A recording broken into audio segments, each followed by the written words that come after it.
अस्सलाम वालेकुम। आज का हमारा टॉपिक है फर्टिलाइज़र्स। फर्टिलाइज़र्स प्लांट न्यूट्रिशन और सॉइल फर्टिलिटी का एक मोस्ट इम्पॉर्टेंट टॉपिक है। आज के लेक्चर में हम देखेंगे कि फर्टिलाइज़र्स क्या होते हैं, इनके यूजेस क्या है, इनके डिसएडवांटेजेस क्या है और इनके टाइप्स के बारे में भी पढ़ेंगे। तो चलिए शुरू करते हैं। फर्टिलाइज़र्स एक ऐसे केमिकल सब्सटेंस है जिसे क्रॉप की प्रोडक्टिविटी को इंक्रीज़ करने के लिए यूज़ किया जाता है, क्योंकि इनमें ऐसे एसेंशियल न्यूट्रिएंट्स प्रेजेंट होते हैं जो क्रॉप को बढ़ाते हैं, उनकी प्रोडक्टिविटी और उनकी फर्टिलिटी को इंक्रीज़ करते हैं।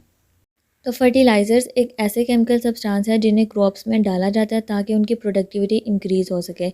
इन्हें फार्मर डेली बेसिस पे यूज़ करते हैं अपने क्रॉप्स को बढ़ाने के लिए, क्योंकि इनमें ऐसे एसेंशियल न्यूट्रिएंट्स प्रेजेंट होते हैं जो प्लांट्स को चाहिए होते हैं उनकी ग्रोथ को इंक्रीज़ करने के लिए, जैसे कि नाइट्रोजन, पोटेशियम और फॉस्फोरस। इसके अलावा ये सॉइल में वाटर रिटेंशन कैपेसिटी को भी इन्हेंस करते हैं, जिसकी वजह से जो सॉइल की फर्टिलिटी है वो भी इंक्रीज़ होती है। नेक्स्ट हम फर्टिलाइज़र्स की टाइप्स देखते हैं। तो फर्टिलाइज़र्स की दो टाइप्स हैं, इनऑर्गेनिक फर्टिलाइज़र्स और ऑर्गेनिक फर्टिलाइज़र। इनऑर्गेनिक फर्टिलाइज़र वो फर्टिलाइज़र होते हैं जो केमिकली प्रोड्यूस किए जाते हैं। इनमें केमिकली ऐसे न्यूट्रिएंट एलिमेंट्स डाले जाते हैं जो क्रॉप्स की ग्रोथ को इंक्रीज़ करते हैं, उनकी ग्रोथ को इन्हांस करते हैं और उनको बढ़ाते हैं। इनऑर्गेनिक फर्टिलाइज़र्स की भी नेक्स्ट फर्दर दो टाइप्स हैं, नाइट्रोजन फर्टिलाइज़र और फॉस्फोरस फर्टिलाइज़र। नाइट्रोजन फर्टिलाइज़र्स में नाइट्रोजन प्रेजेंट होते हैं जो क्रॉप की डेवलपमेंट के लिए ज़रूरी होते हैं। फिर प्लांट में जो क्लोरोफिल का प्रोसेस है उसका जो मेन कॉन्स्टिट्यूट होता है वो नाइट्रोजन होता है, जिसकी वजह से प्लांट में फोटोसिंथेसिस का प्रोसेस परफॉर्म किया जाता है। इसके अलावा नाइट्रोजन अमाइनो एसिड भी प्रोड्यूस करता है और उसकी वजह से प्रोटीन प्रेजेंट होती है प्लांट में। फिर जो नाइट्रोजन फर्टिलाइज़र्स है वो एग्रीकल्चरल प्रोडक्ट्स की प्रोडक्शन और क्वालिटी को भी इम्प्रूव करते हैं और उनको इन्हेंस करते हैं। नेक्स्ट फर्टिलाइज़र हमारे पास फॉस्फोरस फर्टिलाइज़र है। फॉस्फोरस फर्टिलाइज़र भी इनऑर्गेनिक फर्टिलाइज़र है। इनमें जो मेन न्यूट्रिएंट है वो फॉस्फोरस है। इन फर्टिलाइज़र की जो एफिशिएंसी है वो डिपेंड करती है फॉस्फोरस के कंटेंट पे, कि इनका कंटेंट कितना ज़्यादा इफेक्टिव है। इसके अलावा मेथड ऑफ फर्टिलाइजिंग का कौन सा मेथड यूज़ किया जा रहा है और सॉइल और क्रॉप स्ट्रेन की जो प्रॉपर्टीज़ है वो इस पर भी डिपेंड की जाती है।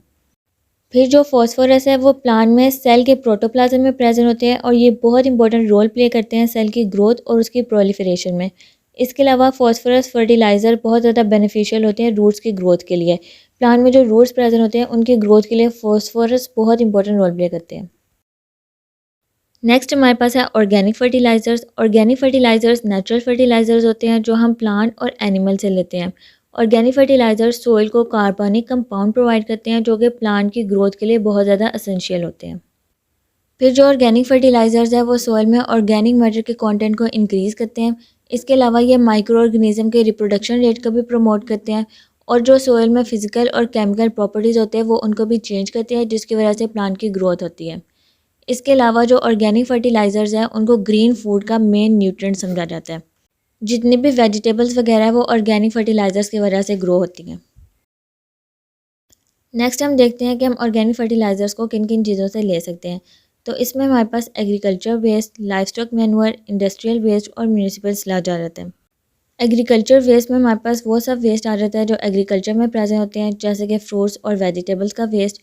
फिर लाइव स्टॉक मैन्योर में हमारे पास लाइव स्टॉक का वेस्ट आ जाता है, जैसे कि गाय और भैंस का गोबर वगैरह। इंडस्ट्रियल वेस्ट में हमारे पास केमिकल वगैरह आ जाते हैं जिनमें न्यूट्रिएंट्स वगैरह प्रेजेंट होते हैं। और म्यूनिसिपल स्लज में हमारे पास सेवेज स्लज और वेस्ट वाटर स्लज वगैरह आ जाते हैं। नेक्स्ट हम फर्टिलाइज़र के यूजेस देखते हैं कि हम इसे किन किन पर्पज़ के लिए यूज़ कर सकते हैं। तो सबसे पहले तो फर्टिलाइज़र को प्लांट में एडिशनल न्यूट्रिएंट्स प्रोवाइड करने के लिए भी यूज़ किया जाता है। जो प्लांट का जो न्यूट्रिएंट लेवल होता है वो उसको बैलेंस करता है। इसके अलावा ये क्रॉप की यील्ड को इम्प्रूव करता है। फिर जो नाइट्रोजन रिच फर्टिलाइज़र्स हैं उन्हें हम लॉन की ग्रीनरी को इंक्रीज़ करने के लिए भी यूज़ कर सकते हैं, क्योंकि नाइट्रोजन में क्लोरोफिल प्रेजेंट होती है जिसकी वजह से फोटोसिंथेसिस का प्रोसेस होता है और लीफ में जो ग्रीन कलर होता है वो उसकी वजह से नाइट्रोजन की वजह से प्रोड्यूस होता है। तो यही से हम लॉन की ग्रीनरी को इंक्रीज़ करने के लिए भी यूज़ कर सकते हैं। फिर जो ऑर्गेनिक फर्टिलाइज़र है उन्हें हम सॉइल की फर्टिलिटी और टेक्सचर को इम्प्रूव करने के लिए, उन्हें एनहांस करने के लिए भी यूज़ कर सकते हैं। और जो गार्डनर्स है वो फर्टिलाइज़र को प्लांट्स की नीड को फुलफ़िल करने के लिए भी यूज़ करते हैं। प्लांट की नीड्स में हमारे पास इनके न्यूट्रिशनल नीड्स आ जाते हैं, जिसमें हमारे पास न्यूट्रिएंट्स आ जाते हैं जैसे कि नाइट्रोजन, फॉस्फोरस, पोटेशियम, मैग्नीशियम वगैरह। तो ये सब चीज़ें प्लांट को ग्रोथ के लिए चाहिए होती हैं, जिसकी वजह से फिर गार्डनर फर्टिलाइज़र्स को यूज़ करते हैं। फिर लास्ट पे जो फर्टिलाइज़र्स है उन्हें हम पोटेड प्लांट में भी डाल सकते हैं। पोटेड प्लांट्स वो होते हैं जो पॉट में ग्रो किए जाते हैं, तो उनमें जो लोस्ट न्यूट्रिएंट्स होते हैं उनकी रिक्वायरमेंट को पूरा करने के लिए हम फर्टिलाइज़र को यूज़ कर सकते हैं। नेक्स्ट हम फर्टिलाइज़र्स के एडवांटेजेस देखते हैं। फर्टिलाइज़र्स के बहुत से एडवांटेजेस हैं। इसमें सबसे पहले हमारे पास जो इसका सबसे बड़ा एडवांटेज वो ये होता है कि हम फर्टिलाइज़र को एक जगह से दूसरी जगह ट्रांसपोर्ट कर सकते हैं, इसको ईज़िली स्टोर कर सकते हैं और ईज़िली अप्लाई कर सकते हैं। इसके अलावा हम फील्ड में एक स्पेसिफिक फर्टिलाइज़र भी ऐड कर सकते हैं। फॉर एग्जांपल हमारे पास अगर प्लांट में नाइट्रोजन की कमी है तो हम उसके लिए नाइट्रोजन फर्टिलाइज़र यूज़ कर सकते हैं, और अगर फॉस्फोरस की कमी है तो हम उसके लिए फॉस्फोरस फर्टिलाइज़र यूज़ कर सकते हैं। तो इस तरह से हम एक स्पेसिफिक फर्टिलाइज़र भी एक स्पेसिफिक प्लांट के लिए यूज़ कर सकते हैं उनकी न्यूट्रिएंट रिक्वायरमेंट को पूरा करने के लिए। फिर जो फर्टिलाइज़र होते हैं वो वाटर सोल्यूबल होते हैं और सॉइल में इजीली डिज़ोल्व हो जाते हैं, जिसकी वजह से प्लांट इनको इजीली अब्जॉर्ब कर लेते हैं। और जो फर्टिलाइज़र है वो क्रॉप्स में उनका रैपिड इफ़ेक्ट होता है, वो बहुत जल्दी अपना इफ़ेक्ट दिखाते हैं क्रॉप्स में। इसके अलावा जो फर्टिलाइज़र है वो हमारी फूड की रिक्वायरमेंट को भी पूरा कर रही है, क्योंकि इससे जो हमारी क्रॉप यील्ड है वो इंक्रीज़ हो रही है, जिससे फिर हम अपनी लार्ज पॉपुलेशन के लिए इनाफ फूड बना पाते हैं। और जो सबसे बड़ी बात वो ये है कि ये फर्टिलाइज़र प्रेडिक्टेबल होते हैं और रिलायबल होते हैं। लास्ट पे हम फर्टिलाइज़र के कुछ डिसएडवांटेजेस देखते हैं, क्योंकि ज़ाहिर है जब किसी चीज़ की इतनी ज़्यादा एडवांटेजेस होती है तो उनकी थोड़ी बहुत डिसएडवांटेजेस तो होती हैं।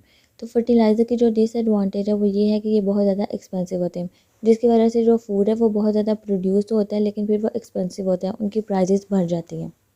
फिर कुछ फर्टिलाइज़र्स में ऐसे इंग्रेडिएंट्स प्रेजेंट होते हैं जो हमारे स्किन और रेस्पिरेटरी सिस्टम के लिए टॉक्सिक होते हैं और हमारे स्किन और रेस्पिरेटरी सिस्टम को डैमेज भी कर सकते हैं। इसके अलावा अगर हम सॉइल में बहुत ज़्यादा फर्टिलाइज़र यूज़ करें तो उसकी वजह से हमारे प्लांट्स भी डैमेज हो सकते हैं और हमारी सॉइल की फर्टिलिटी भी रिड्यूस हो सकती है। और अगर फर्टिलाइज़र की लीचिंग हो जाए, फर्टिलाइज़र सॉइल में अब्जॉर्ब होकर वाटर तक पहुंच जाए, रिवर तक पहुंच जाए, तो उसकी वजह से यूट्रोफिकेशन हो जाती है।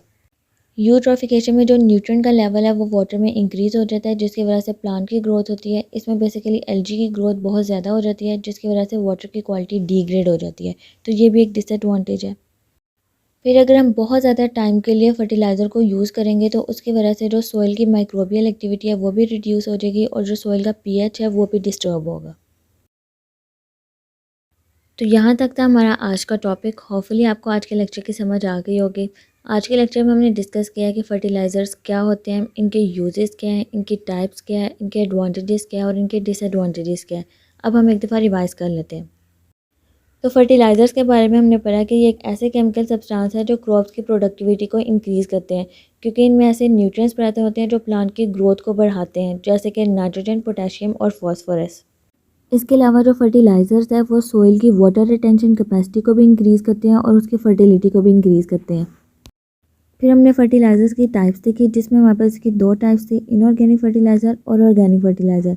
इनऑर्गेनिक फर्टिलाइज़र केमिकल फर्टिलाइज़र होते हैं जिनमें हम केमिकली न्यूट्रिएंट एलिमेंट्स डालते हैं जो क्रॉप्स की ग्रोथ के लिए ज़रूरी होते हैं।